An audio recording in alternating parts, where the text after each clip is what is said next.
중세 시대 중요한 철학 논쟁 가운데 보편 논쟁이라고 하는 것이 있습니다. 이름이 먼저 있었는가? 존재가 먼저 있었는가? 여러분은 어떻게 생각하십니까?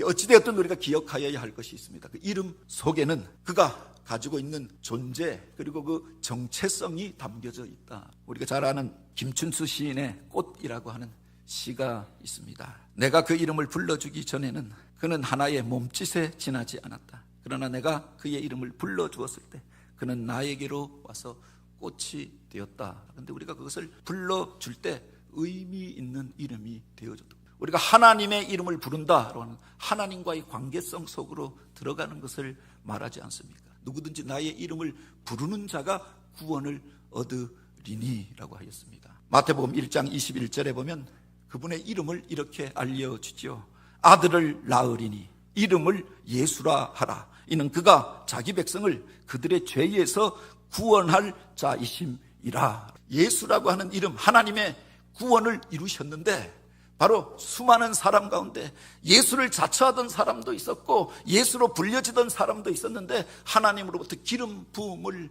받고 그 일을 이루셨던 분이 바로 나사렛 예수 그분이시다. 그분을 가리켜 우리가 예수 그리스도라고 부르는 거죠. 그 이름대로 사셨던 분이 예수님이었다.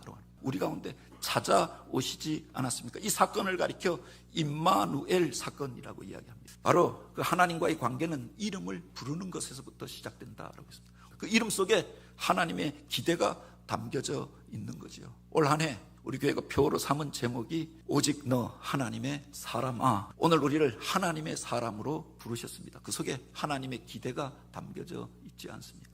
하나님의 백성으로 오늘 우리가 살아가야 할 삶의 모습들이 담겨져 있지 않습니까? 너희가 이것을 피하고 의와 경건, 믿음과 사랑, 인내와 온유를 쫓으라. 하나님의 사람이 어떻게 살아가야 하는가까지 우리에게 분명하게 말씀하고 있지 않습니까? 바로 오늘 우리를 그리스도인으로 불러주시고 성결인으로 불러주시고 예수의 사람으로 불러주셨습니다. 그 이름에 합당한 자로 합당한 인생을 살아서 하나님의 영광을 이루는 자고 하나님의 구원을 우리가 받아 누릴 뿐만 아니라 하나님의 의와 하나님의 나라를 이루어가는 자로 쓰임받는 저와 여러분 한 해가 되어지길 주님의 이름으로 축복합니다.